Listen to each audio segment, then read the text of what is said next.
Thank you, Mr. President.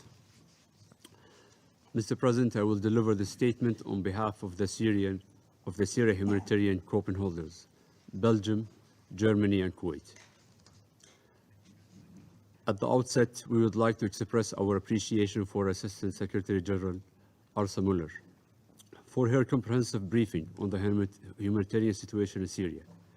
Our thanks also go to Assistant Secretary General for Middle East and Asia Pacific, Khalid Khayari, and UNMISS Director Agnes Marcello for their briefings. We also reiterate our appreciation and support to the humanitarian workers for their efforts to alleviate the human suffering in Syria during these challenging times. Mr. President, we have all been following the developments in northeast Syria over the past 2 weeks.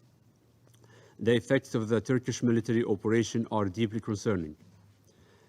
It has a destabilizing impact on the region and presents risk on the fight against ISIL. It has led to a deterioration of already dire humanitarian situation. Since the military operation began in the northeast, there have been reports of civilian casualties, and more than 180,000 civilians have been displaced, including 80,000 children. Civilian infrastructure has also been impacted. For many of those fleeing, this is not the first time that they have been displaced. Many have been traumatized by previous displacement and living under ISIL rule. We underscore that civilian infrastructures must always be protected. We echo the Secretary General's statement that any military operation must be fully respect international law, including the UN Charter and international humanitarian law. And we urge for a maximum restraint and that all parties resolve their concerns through peaceful and diplomatic means. The Northwest, and specifically Idlib governance, has seen a decrease of airstrikes. Nevertheless, civilian casualties have continued and seen an uptick in recent days. We once again call for a de-escalation and remind all parties of their obligation to protect civilian infrastructures, including hospitals, in accordance with international humanitarian law. We stress that counterterrorism operations do not absolve parties of their obligations under international law, including international humanitarian law. Considering the recent violence in the northern part of Syria, we cannot but condemn attacks impacting civilians and civilian infrastructures. We are also concerned by the threat posed by unexploded ordnance, explosive remnants of the war, and landmines to the civilian population. Any humanitarian mine clearance activities must be based on independent needs assessment in the field. Humanitarian demining should aim to avoid suffering of civilians. We reaffirm the need for all parties to abide by the principle of proportionality, precautions, distinctions. The violence must stop. Mr. President, there has been an increase in humanitarian needs in Syria as a result of military operations in the northwest and northeast in recent weeks and months.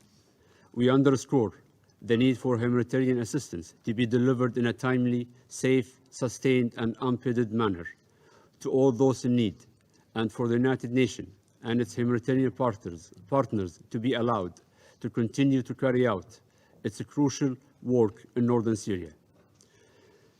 To this end, cross-border operations renewed under Security Council Resolution 2449 have been a lifeline for millions of people in Syria, specifically in the northwest. The cross-border modality contributes to almost 40% of the entire humanitarian assistance to those in Syria. In his latest report, the Secretary General said this of the cross-border operations: without this operation, we would see increased death, disease, immense suffering of the population that cannot be reached at this scale in such a timely and direct manner through any other means. As a co-opinion holders, we share the Secretary General's assessment that it is all the more critical to ensure that cross-border operations continue through a further renewal of the cross-border operations resolution before the end of this year. The situation also remains concerning in other parts of Syria. In Al-Hol camp, there are still 68,000 residents. 90% of them are women and children. Another staggering statistics is 50% of the children in the camp are under the age of 12. We call for a continued and full humanitarian access to the camp and for the specific protection to be addressed, especially for women and children. In Rukban, we welcome the recent joint UN SARC missions to deliver food and nutrition items. We continue to call for a durable and lasting solution there. We are also concerned by the tension and the security situation in the southwest, as outlined in the Secretary General report. We underscore the need throughout Syria for humanitarian assistance to be delivered in a timely, safe, sustained, and unbidded manner to all those in need, and for humanitarian partners to be allowed access. We stress the need for all parties to respect international humanitarian law, including protection of civilians and civilians' infrastructure throughout Syria. Mr. President, we cannot but to underscore the importance of accountability. The Syria conflict has seen some of the most egregious violations of international humanitarian law and international human rights law. That is why we support the IIIM. We also welcome the start of the work of the Board of Inquiry established by Secretary General.